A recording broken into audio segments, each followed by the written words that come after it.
Friends, আশা করি তোমরা সবাই ভালো আছো। আমিও ভালো আছি।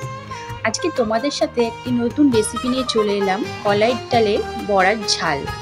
এটি করার জন্য আমি ডালটা আগের দিন রাত্রেই ভিজিয়ে রেখেছিলাম। এখন এটাকে আমি একটু লঙ্কা, নুন ও একটু সর্ষে তেল দিয়ে পেস্ট করে নেব। পেস্ট আমার হয়ে গেছে। এবার এটাকে আমি একটু কুচো পেঁয়াজ দিয়ে ভালো করে মেখে নেব। যতক্ষণ না মিক্সড হচ্ছে ততক্ষণ চামচ দিয়ে এটাকে ভালো করে মাখিয়ে নিতে হবে। মাখানো আমার হয়ে গেছে। এবার আমি একটা প্যানে তেল দিয়ে বড়াগুলো লাল লাল করে এপিটোপিট দুপিটি ভালো করে ভেজে নেব।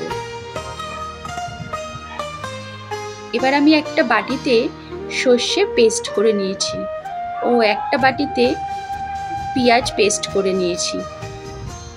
এবার কড়াইতে তেল দিয়ে শুকনো লঙ্কা ও একটু কুচো পেঁয়াজ দিয়ে ভালো করে নাড়াচাড়া করে পেঁয়াজ পেস্টটা ও একটু জিরের গুঁড়ো দিয়ে দেবো।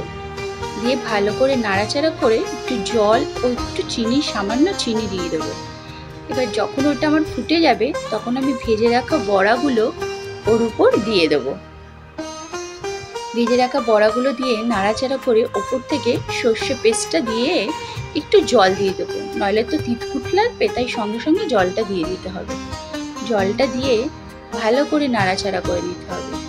নিয়ে এটা যখন ফুটবে ওপর থেকে একটু কাঁচা লঙ্কা ও দইটা আগে থেকে ফাটিয়ে নিয়েছিলাম নিয়ে ওর উপরে দিয়ে দেবো।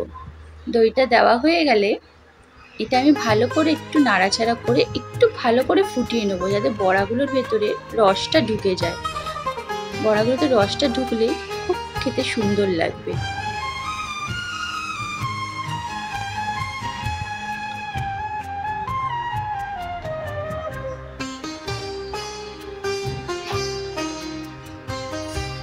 নামানোর আগে এর উপর দিয়ে অল্প একটু আমি গোলমরিচের গুঁড়ো দিয়ে দেবো।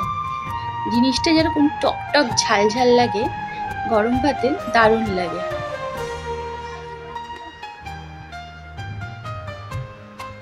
এবার ভালো করে নাড়িয়ে নেব।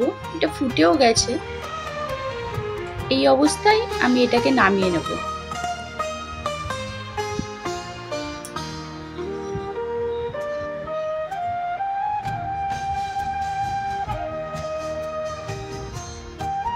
বন্ধুরা, এরকম কলাইয়ের ডালের বড়ার ঝাল করে খেয়ে দেখবেন, গরম ভাতে আর কিছুই লাগবে না, মাছ মাংস।